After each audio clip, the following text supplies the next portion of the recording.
Hermanos, muy buenos días. Vamos a orar por el estudio de esta mañana. Padre bendito, te damos gracias esta mañana porque tu misericordia, Señor, permites que podamos reunirnos para estudiar tu palabra.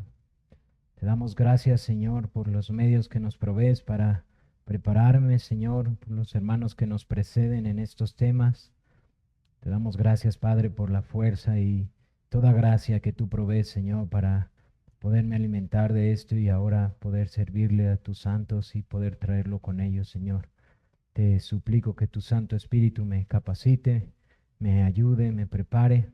Y también, Padre, te suplico que tú bendigas también a cada uno de mis hermanos que estará escuchando este estudio, Señor.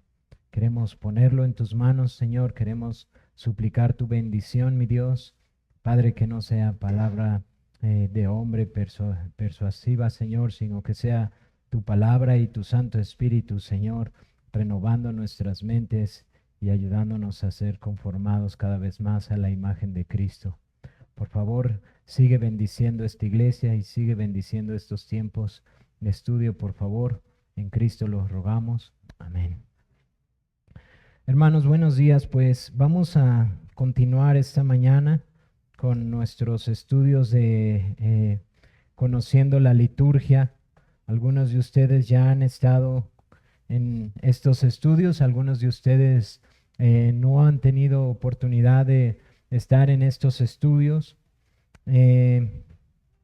Eso me lleva a dar una introducción breve que sea favorable para cada uno de ustedes y que pueda tener provecho el tema que estamos viendo. Como ustedes saben, domingo a domingo tenemos nuestra escuela dominical por las mañanas y tenemos por propósito en la escuela dominical enseñar doctrina a la iglesia de lo que nosotros como iglesia confesamos. Eso lo hacemos por medio de dos clases principalmente, una de la Confesión de Fe Bautista de 1689 y otro es el tema de vida piadosa.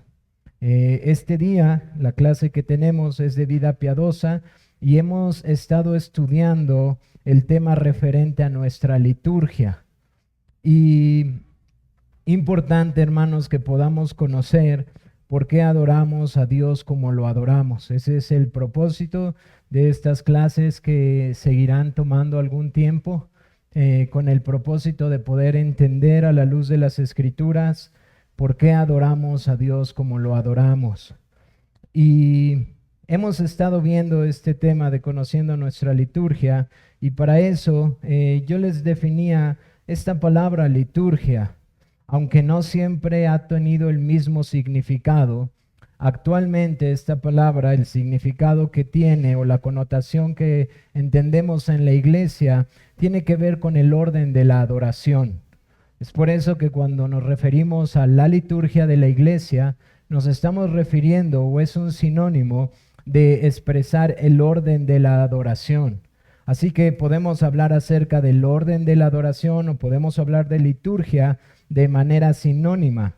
No obstante, no siempre ha tenido el mismo significado y se los menciono para que si ustedes hacen un estudio, aparte de lo que están recibiendo aquí, se darán cuenta que a lo largo de la historia la liturgia no siempre ha significado lo mismo.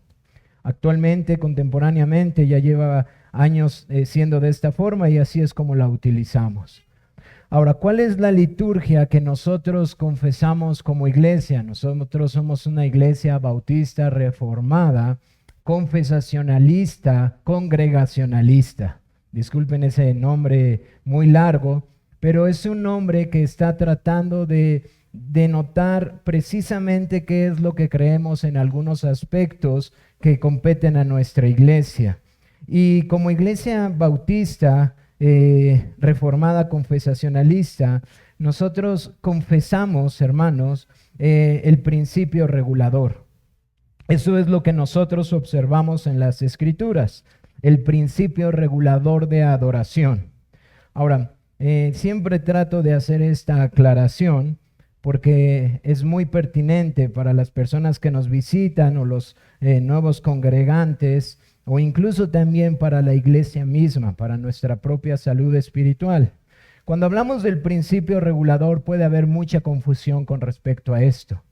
Algunas personas han pensado que el principio regulador tiene que ver con no utilizar ciertos instrumentos o con ciertos ritmos exclusivos o particulares en la adoración. Mis hermanos, eso no tiene que ver con el principio regulador. De hecho, el principio regulador no es una adoración tradicional y conservadora. Muchos pensamos que el principio regulador apela a tener una adoración que es tradicionalista y conservadora. Y debido a las particularidades de cada uno de nosotros, hay quienes pueden sentirse más cómodos con esto. Es decir, habrá hermanos que están buscando una estructura más tradicional y conservadora. Pero hermanos, tengo que ser honesto con cada uno de ustedes esta mañana. El hecho de que una iglesia pueda tener una adoración tradicional y conservadora, eso no implica que está siguiendo el principio regulador, hermanos. Es decir, una iglesia puede tener una especie de formalidad en su adoración y no necesariamente tener el principio regulador como base de su adoración en el día del Señor. Así que, ¿qué es la adoración conforme al principio regulador? Es muy sencillo, hermanos. La adoración se conforma a lo que la Escritura solamente nos enseña. La adoración se conforma con la Escritura únicamente, o tiene que ver con lo que creemos como iglesia reformada, solo Escritura. Y ahora, ¿cuál es la razón de esto, hermanos? Esto es importante. No solamente la Escritura nos lo enseña de esta forma, sino que también tenemos que entender, hermanos, qué es la iglesia. Y para eso quiero citar al hermano Sam Waldron con respecto a su explicación de este tema. Dice, la iglesia es santa, por lo tanto, sus asambleas formales también lo son. Y por esta razón son gobernadas por Dios de una manera especial y distinta. Esta es la manera en que el hermano Sam Waldron define qué es el principio regulador. Porque la iglesia es una asamblea santa, la cual es gobernada por Dios. Por lo tanto, Él nos muestra en su Escritura que es especial y distinta a todas las demás reuniones. Y entre paréntesis, quiero recomendarles, hay 2 libros que el hermano Sam Waldron ha hecho al respecto de esto. Uno tiene por nombre El Principio Regulador, creo que todavía sigue por ahí, y el otro tiene por nombre ¿Cómo entonces debemos de adorarle? 2 muy importantes libros en los cuales he estado utilizando para este estudio. Ahora, no solamente, hermanos, porque la iglesia es santa y por esta definición que nos da el hermano, sino hay principios en las Escrituras que ustedes deben de guardar en sus corazones, porque es importante poder observar la manera en la que se adora en el día del Señor.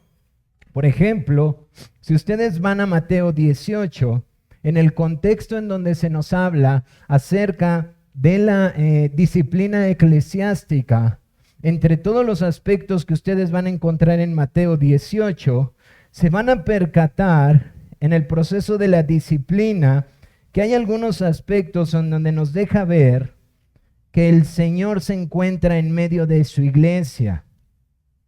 Hay un texto que nosotros comúnmente mencionamos y que olvidamos la trascendencia que tiene. Dice, cuando 2 o 3 en su nombre estén, ahí estaré. Y después el proceso que nosotros conocemos como de la disciplina eclesiástica viene en todo ese contexto para concluir en la forma en la que si no hay algún arrepentimiento, dice, dilo a la iglesia y tómalo por gentil. Y nos damos cuenta que en todo este proceso y todo lo que se describe en este texto, desde el versículo 15 hasta el versículo 22, la importancia del proceso es porque Dios está en medio de su pueblo. Y a veces perdemos de vista eso. También cuando Pablo se refiere a Timoteo acerca de la iglesia, Pablo le dice acerca de la iglesia en 1 Timoteo capítulo 3, verso 15, que la iglesia es una institución o algo muy especial.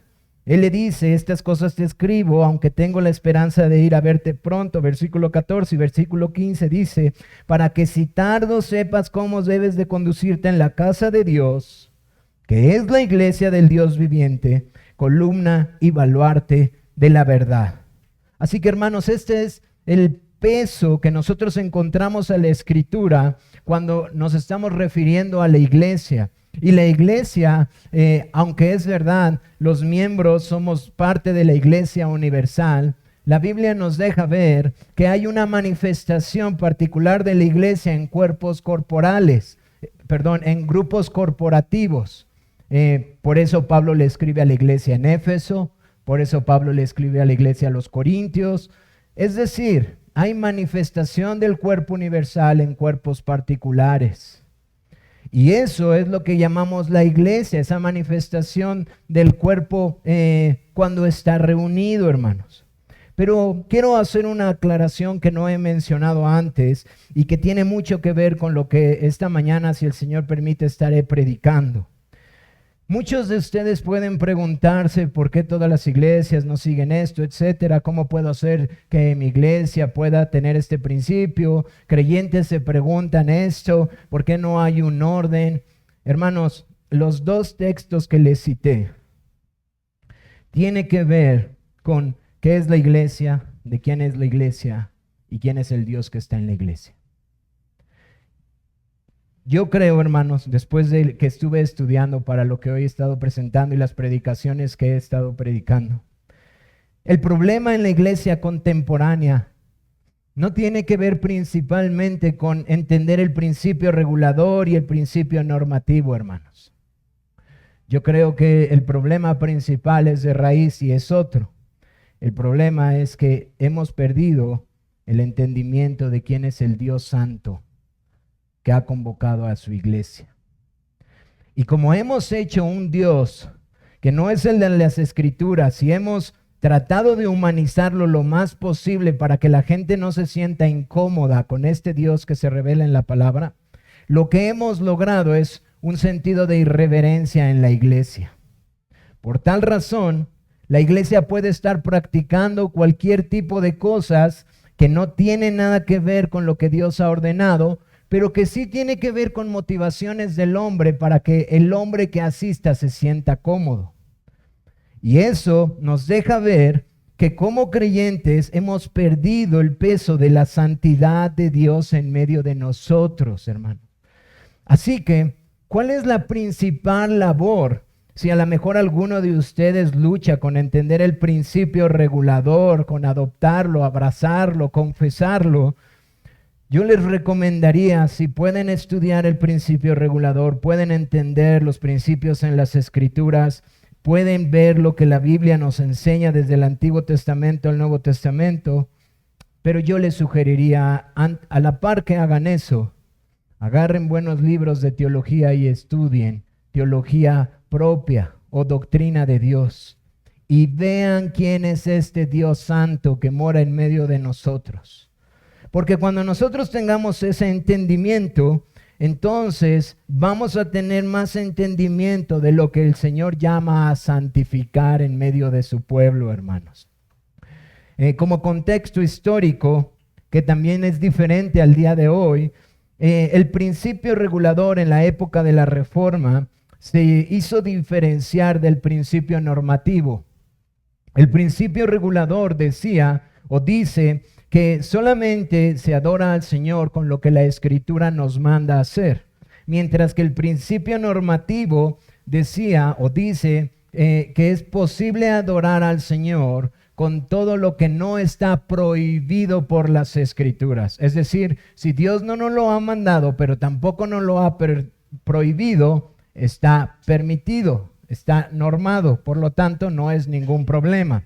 Nosotros nos diferenciamos diciendo que no es así, que las Escrituras dicen claramente cómo se debe adorar a Dios y todo lo que el Señor no ha mandado no está permitido en la adoración. En los tiempos de la Reforma o post-Reforma, podemos identificar estos grupos principalmente por los hermanos luteranos y anglicanos. Ellos son hermanos que su liturgia o su orden de la adoración todavía mantenía muchos aspectos que venían del romanismo y que la escritura no mandaba, pero que ellos no consideraban tampoco aspectos negativos para la adoración. Al día de hoy, en el principio normativo, pudieran entrar muchísimas otras denominaciones. Pero, hermanos, es importante tener esto en cuenta porque la iglesia, que es columna y baluarte de la verdad, es la iglesia del Dios santo, del Dios vivo, del Dios verdadero. Y es el Dios santo que nos ha llamado a adorarle, y es el Dios santo que regula y dirige su iglesia, hermanos. Por esta razón nosotros confesamos como iglesia que la adoración debe de llevarse a cabo conforme a todo lo que Dios ha mandado. ¿Qué es lo que hemos visto ya en ese sentido? ¿Qué es lo que hemos visto? Bueno, hemos empezado a ver algunos aspectos que incluso para algunos que nos visitaban anteriormente han empezado a ver cambios. Observan algunos cambios y esto es derivado de dos cosas, hermanos. La forma en la que ahora el Señor ha permitido providencialmente que la iglesia esté constituida ya con un pastor y que antes no teníamos un pastor, pero también la paciencia del Señor en que Él nos ha ido dando más entendimiento con respecto a su iglesia. Ahora les digo esto porque eso, hermanos, debe de poner en nuestro corazón un sentido de paciencia como el Señor la ha tenido con nosotros, porque seguirá habiendo cambios según avanzamos en los aspectos que observamos en la Escritura, que son necesarios que tengamos que ajustar a la palabra del Señor. Y bueno, hermanos, debido a esto y que ahora en la providencia del Señor la iglesia empieza a tomar más forma, empezamos a ver algunos aspectos como el llamado a la adoración o la convocación y la bendición que ocurre al terminar la asamblea formal o el culto de adoración. Y voy a pasar rápidamente para pasar al tema de esta mañana. El llamado a la adoración es el llamado del Señor a su pueblo a venirle a adorar, tal como lo vemos en el libro de los Salmos, en el libro de Juan 4, 23 y 24 y también en el libro de Hebreos. Debe de haber una distinción clara entre la reunión formal de adoración, que es un tiempo santo, y de lo demás que está ocurriendo. Tal como lo dice el autor de Eclesiastés: cuando fueres a la casa de Dios, guarda tu pie y acércate más para oír que para ofrecer sacrificio de necios. ¿Cuáles son los medios con los cuales el pueblo de Dios es llamado a la adoración? Dios nos llama por medio de la palabra y nosotros respondemos por medio de la oración. Esto es la manera en la que la iglesia, la asamblea de Cristo, cuando se reúne de manera formal para adorarle, comienza su adoración al Trino Dios. Pero también, así como debe de haber una clara distinción al comenzar, también hay una clara distinción que vemos en las Escrituras al concluir. Esto es lo que llamamos la bendición al pueblo del Señor o la bendición pastoral. Es la bendición de Dios sobre su pueblo, como observamos en Números 6, 22, 27, que tiene un paralelo claro cuando Cristo, antes de ascender a los cielos, bendice a su iglesia para seguir avanzando su reino. Vemos los mismos elementos y vemos también que el Señor Jesucristo, de la misma forma que Aarón levantaba las manos, así también lo hace para bendecir a su iglesia y la encomienda a seguir avanzando su reino. La bendición marca la transición del encuentro pactual hacia la vida diaria. Es decir, la bendición nos da un sentido de que la reunión formal, la asamblea formal, la iglesia de Cristo reunida formalmente, convocada por Dios para adorarle, ha concluido y ahora está lista para ir a su vida diaria y seguir reflejando a Cristo y seguir avanzando su reino hasta que Cristo venga. La bendición a manos alzadas es como lo vemos en Levítico capítulo 9, verso 22 por parte de Aarón y el Señor Jesucristo en el capítulo 24. También, hermanos, comenzamos a ver algunos aspectos de la Cena del Señor. La Cena del Señor es un sacramento y un mandato para la iglesia de Cristo. Y hermanos, yo sé que muchos de ustedes nos visitan y seguirán añadiéndose visitas a la iglesia. Ténganme paciencia porque quiero pasar al punto de por qué solo los miembros toman la cena del Señor.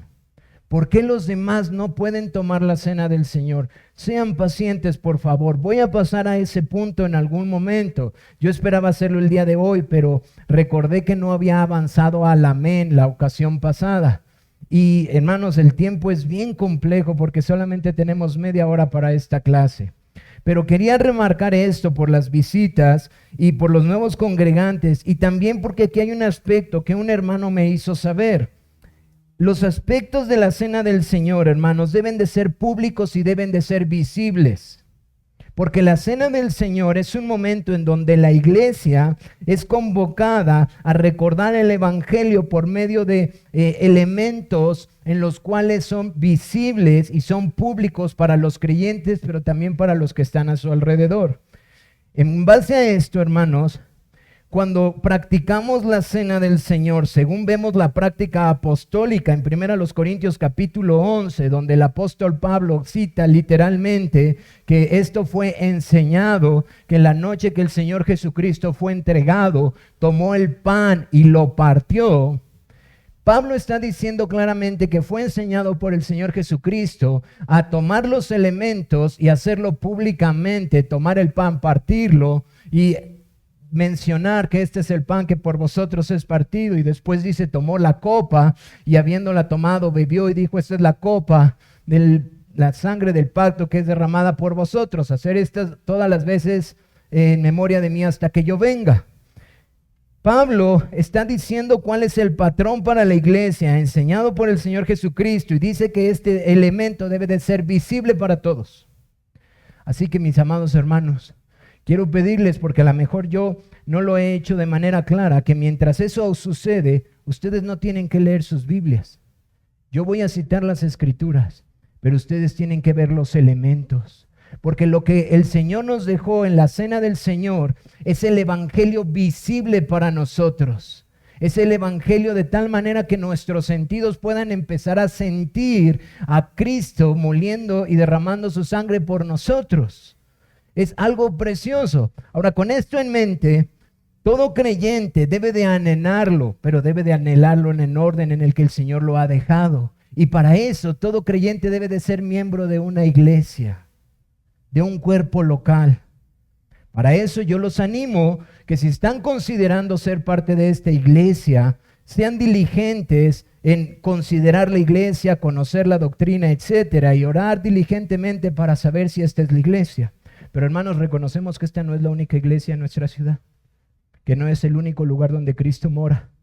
Si este no es el lugar, yo quiero animarlos a que sean prontos en decidir y buscar un lugar en donde deban de congregarse para ser parte de esa iglesia y empezar a ser partícipes del mandamiento de tomar la copa y de partir el pan, hermanos. Después hablamos del principio dialógico. Después voy a regresar a la cena del Señor, hermanos, pero quiero avanzar. El principio dialógico. ¿Qué es el principio dialógico? Bueno, el principio dialógico nos enseña que la adoración es un diálogo de pacto entre Dios y su pueblo. Es un diálogo de pacto entre Dios y su pueblo. De hecho, acabo de dar unos elementos cuando hablaba de la bendición. El Señor nos convoca por medio de su palabra y nosotros respondemos por medio de la oración. Y así es la liturgia, así es el orden de la adoración. Dios nos habla y nosotros respondemos.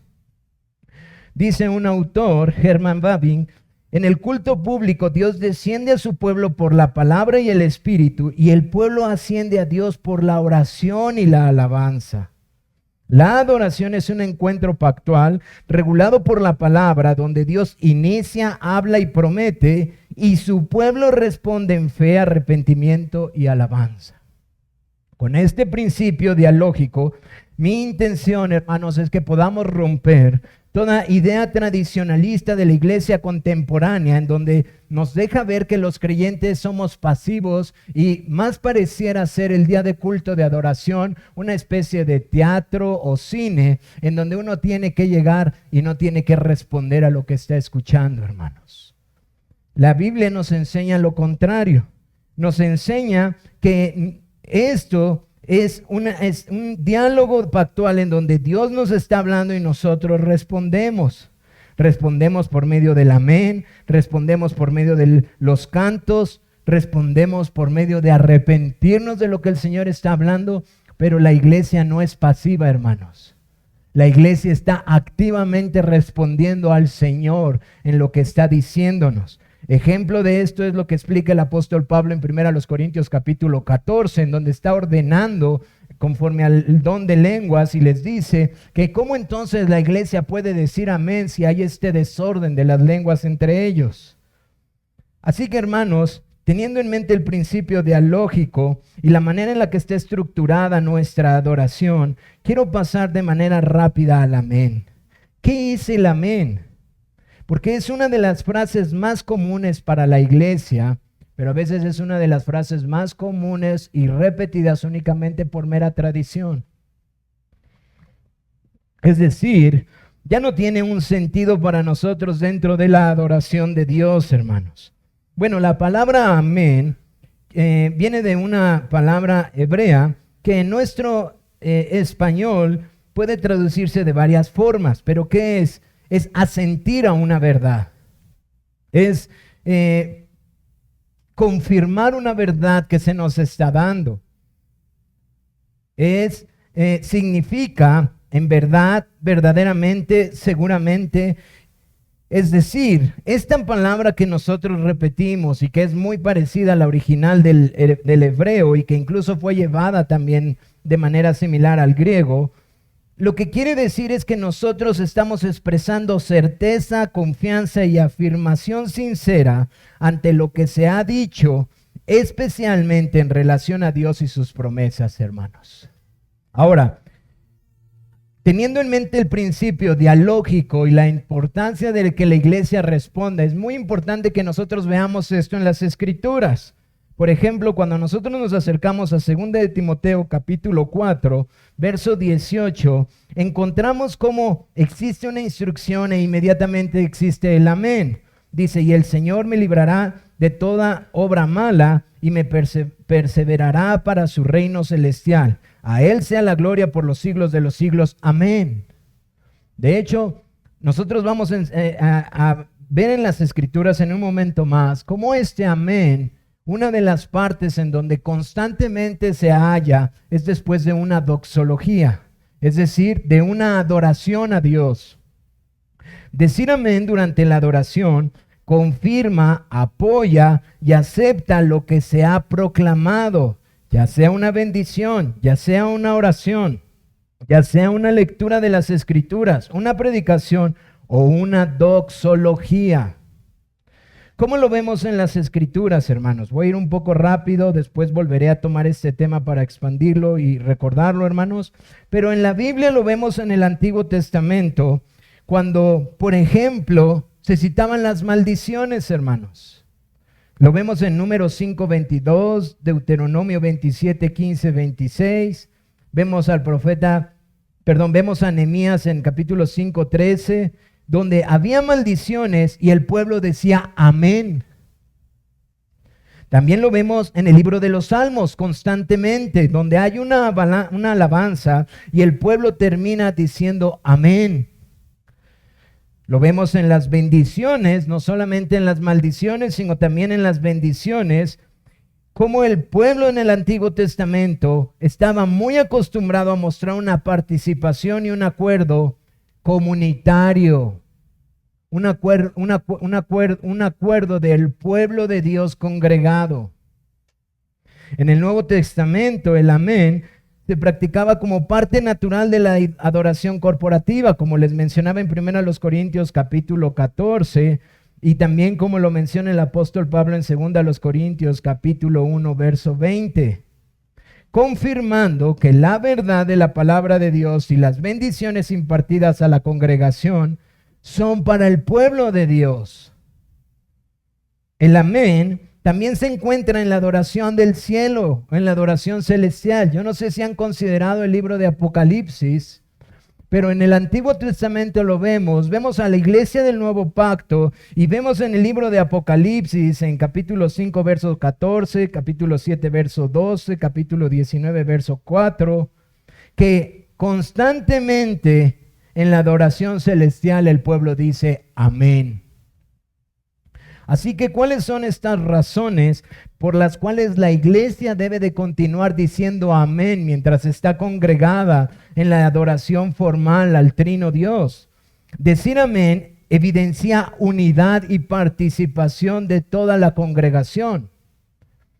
Como yo les mencionaba hace un mes, ahora pareciera ser que la iglesia quiere retomar un tipo de culto más como una cuestión romanista, en donde la gente entra, recibe lo que necesita sin participar y se vuelve a ir.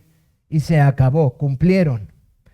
Pero el decir amén es parte de este principio dialógico en donde la congregación entiende que la adoración no solamente es de sus líderes, no solamente les compete a ellos, sino cada uno tiene una responsabilidad de adorar a Dios. La adoración pública debe de ser una expresión colectiva donde expresa el pueblo de Dios acuerdo.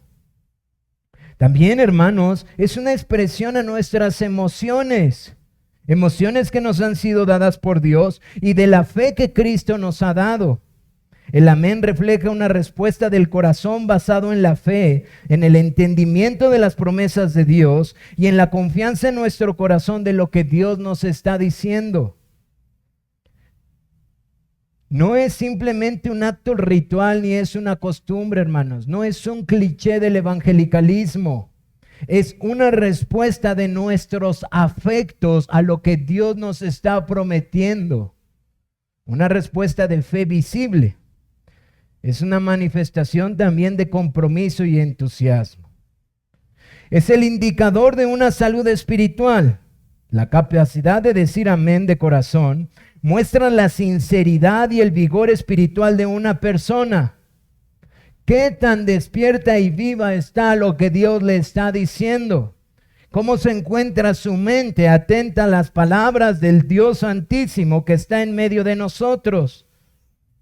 La falta de amén puede indicar tibieza, rutina o una desconexión con la verdad de Dios, dice un autor. ¿Cuáles son estos momentos adecuados para decir amén, hermanos, en la congregación de los santos? Debe de decirse después de la lectura de la palabra, de la predicación, de la oración, de los himnos de alabanza, de las bendiciones, de las doxologías. Estos momentos garantizan que la congregación está activamente participando y responde a la obra de Dios. Para concluir, hermanos, ¿qué es una aplicación práctica para cada uno de nosotros? Debemos de enseñar, decía el hermano Sam Waldron en su libro, debemos de enseñar a niños, jóvenes y adultos a decir amén y asegurar la continuidad de la adoración bíblica y fortalecer la unidad corporativa. Es decir, el decir amén no solamente debe de ser reenfatizado en la congregación de los santos, sino cuando nosotros nos reunimos como familia entre semana a adorar a Dios en nuestra adoración familiar. Debemos de enseñar a nuestros pequeños a decir constantemente amén, ya que la adoración no debe de ser pasiva ni contemplativa únicamente, requiere participación activa, emocional y consciente para glorificar a Dios. Hermanos, quiero que escuchen esta cita del autor, que no puse el autor por aquí, pero es una cita de otra cita, y que la consideré muy adecuada para terminar el estudio, para pasar al tiempo de oración, hermanos. Escuchen esta cita que es un poco larga. Dice así: si puedes sentarte bajo la predicación fiel de la palabra de Dios y nunca surge del corazón un amén a la verdad de la palabra de Dios, entonces no eres un cristiano. Algunos de ustedes podrían recordar el tiempo en que podían decir amén y hoy no lo dicen. Están aquí solo por rutina. Hace mucho tiempo que desde lo más profundo de vuestra alma no surge un amén. Tienes que ponerte a cuentas con Dios. Necesitas volver a su lugar. Necesitas volver a ese lugar donde dices amén. No tomarás el nombre del Señor tu Dios en vano. Creo que podemos hacerlo mejor. ¿No quieres que Dios sea alabado?